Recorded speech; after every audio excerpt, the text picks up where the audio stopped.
I'm MC Jessie。大家好，讀你聽2.0，今日繼續讀 Miguel de Cervantes 嘅 Don Quixote。Don Quixote 唐吉訶德同大家提出一樣嘢，就係我呢一個讀本呢，呢個翻譯本呢係 John Ormsby 嘅翻譯本嚟嘅，屬於一個 scholar 啦，一個學者式嘅翻譯啦。咁保留咗好多 Old English 啦，一啲古字啊，直接翻譯嘅古字比較多啦。畢竟本著作都係喺好多年前嘅作品，有其他好多翻譯嘅，有啲翻譯得比較流暢啊，文中比較幽默嘅嘢咧，都會翻譯得比較流暢啲。不過咧就唔係呢個翻譯本嚇，我哋呢個翻譯本咧就注重原文，有一種古舊嘅氣息喺度。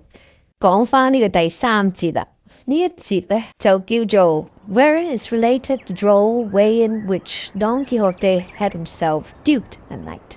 承接上回啦，進入咗呢一個莊園啦，進入咗呢個佢自以為嘅城堡啦。當佢喺度飽餐一頓嘅時候咧，佢都係赫然咧諗起自己咧都仲未被封一個騎士嘅名銜，佢好緊張呢樣嘢。咁而喺呢個時候咧，佢就去實行呢樣嘢啦，希望有人會冊封佢成為一個騎士。咁佢會點做呢？跟住我哋交俾 Costa 同大家讀你聽。Chapter 3. Harassed by this reflection, he made haste with his scanty pothouse supper, and having finished it called the landlord, and shutting himself into the stable with him, fell on his knees before him, saying, From this spot I rise not, valiant knight, until your courtesy grants me the boon I seek, one that will rebound to your praise and the benefit of the human race. The landlord, seeing his guest at his feet and hearing a speech of this kind, stood staring at him in bewilderment, not knowing what to do or say, and entreating him to rise, but all to no purpose until he had agreed to grant the boon demanded of him. I look for no less, my lord, from your high magnificence, replied Don Quixote, and I have to tell you that the boon I have asked and your liberality has granted is that you shall dupe me knight tomorrow morning,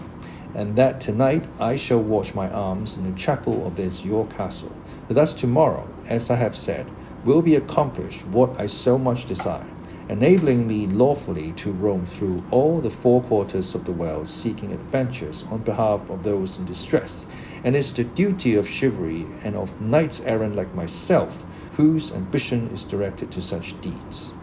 The landlord, who, as has been mentioned, was something of a wag,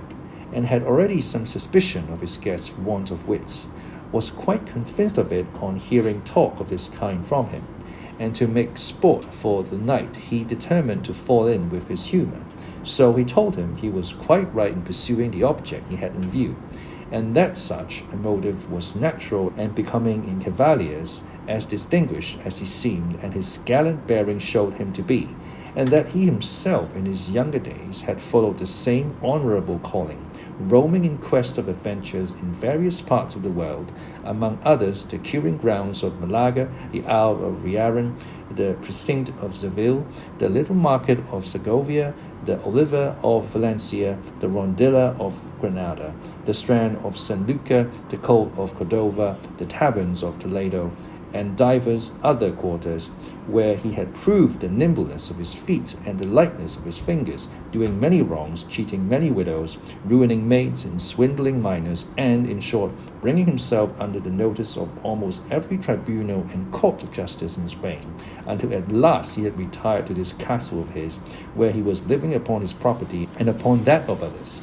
and where he received all knights errants of whatever rank or condition they might be, all for the great love he bore them, and that they might share their substance with him in return for his benevolence. He told him, moreover, that in this castle of his there was no chapel in which he could watch his armour, as it had been pulled down in order to be rebuilt, but that in the case of necessity it might, he knew, be watched anywhere,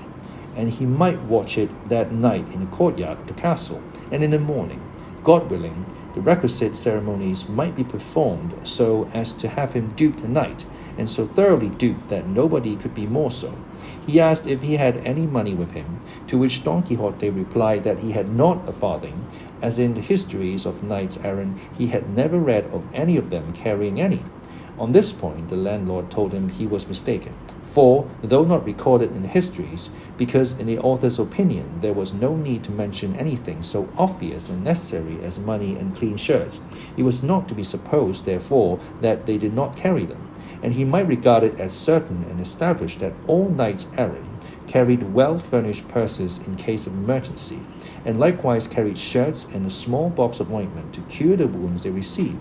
For in those plains and deserts where they engaged in combat and came out wounded, it was not always that there was someone to cure them, unless indeed they had for a friend some sage magician to succour them at once by fetching through the air upon a cloud some damsel or dwarf with a vial of water or such virtue that by tasting one drop of it they were cured of their hurts and wounds in an instant and left as sound as if they had not received any damage whatever. But in case this should not occur, the knights of old took care to see that their squires were provided with money and other requisites, such as lint and ointments for healing purposes, and when it happened that knights had no squires, they themselves carried everything in cunning saddlebags that were hardly seen on the horse's croup, as if it were something else of more importance, because, unless for some such reason, carrying saddlebags was not very favorably regarded among knights errant. He therefore advised him never from the time forth to travel without money and the usual requirement, and he would find the adventure of them when he least expected it. Don Quixote promised to follow his advice scrupulously, and it was arranged forthwith that he should watch his armor in a large yard at one side of the inn. So, collecting it all together, Don Quixote placed it on a trough that stood by the side of the well, and bracing his buckler on his arm, he grasped his lance and began with a stately air to march up and down in front of the trough, and as he began his march, night began to fall. The landlord told all the people who were in the inn about the craze of his guest, the watching of the armor, and the dubbing ceremony he contemplated. Full of wonder at so strange a form of madness, they flocked to see it from a distance, and observed with what composure he sometimes paced up and down, or sometimes, leaning on his lance, gazed on his armor without taking his eyes off it forever so long. And as the night closed in with a light from the moon so brilliant that it might vie with his that lent it, everything the novice knight did was plainly seen by all. Meanwhile, one of the carriers who were in the inn thought fit to water his team, and it was necessary to remove Don Quixote's armor as it lay on the trough. But he, seeing the other approach, hailed him in a loud voice, "O thou, whoever thou art, rash knight that comest to lay hands on the armor of the most valorous errant that ever girt on sword, have a care what thou dost. Touch it not unless thou wouldst lay down thy life as the penalty of thy rashness." The carrier gave no heed to these words, but seizing it by the straps, flung the armor some distance from him. Seeing this, Don Quixote raised his eyes to heaven, and fixing his thoughts apparently upon his lady Dulcinea, exclaimed, "Aid me, lady mine, in this the first encounter that presents itself to this breast which thou holdest in subjection. Let not thy favor and protection fail me in this first jeopardy." And with these words and others to the same purpose, dropping his buckler, he lifted his lance with both hands, and with it smote such a blow on the carrier's head that he stretched him on the ground, so stunned that had he followed it up with a second, there would have been no need of a surgeon to cure him. This done, he picked up his armor and returned to his feet with the same serenity as before. Shortly after this, another, not knowing what had happened, came with the same object of giving water to his mule,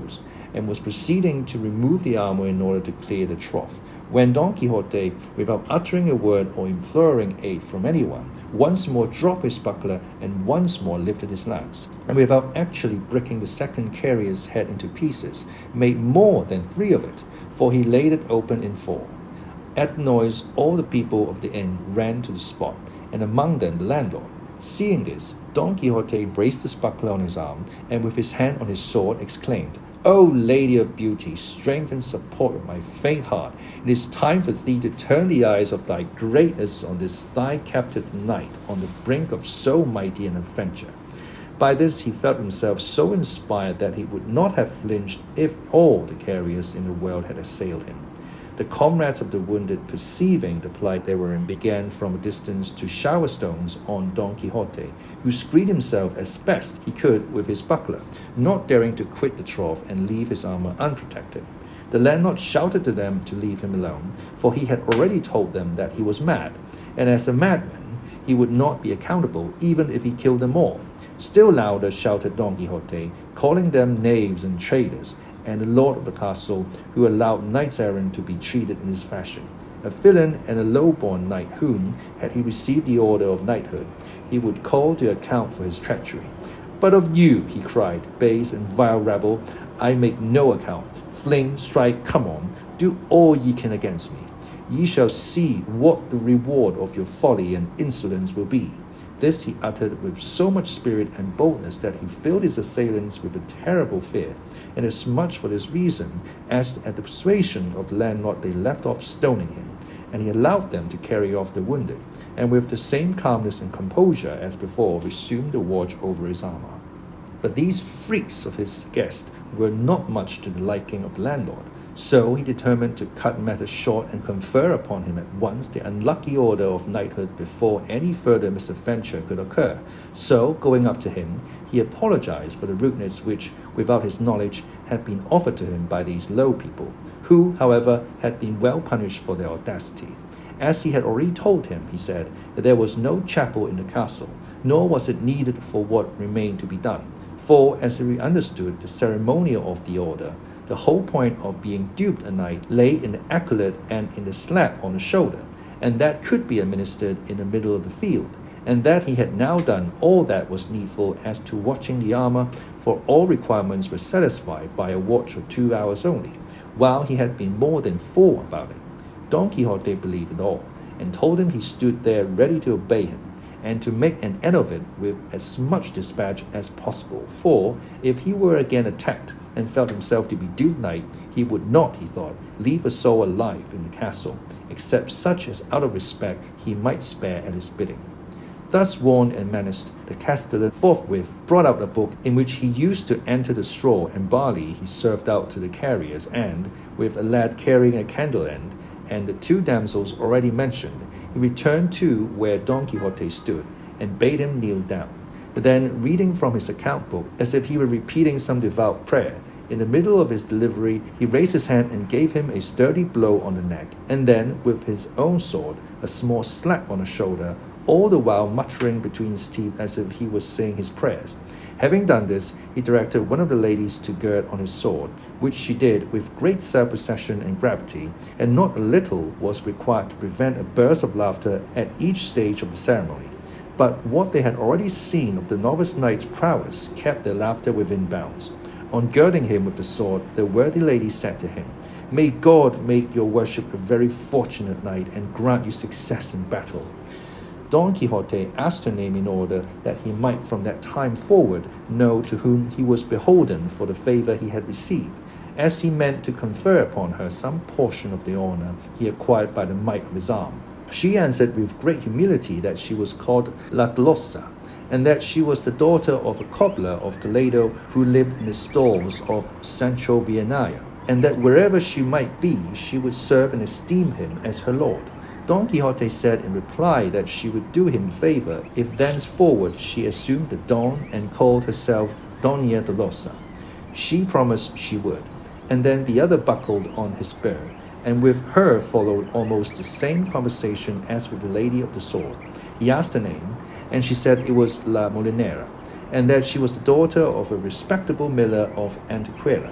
And of her likewise, Don Quixote requested that she would adopt the Don and call herself Doña Molinera, making offers to her further services and favors. Having thus, with hot haste and speed, brought to a conclusion these never till now seen ceremonies, Don Quixote was on thorns until he saw himself on horseback sallying forth in quest of adventures, and saddling Rocinante at once he mounted, and embracing his host as he returned thanks for his kindness in knighting him, he addressed him in language so extraordinary that it is impossible to convey an idea of it or report it.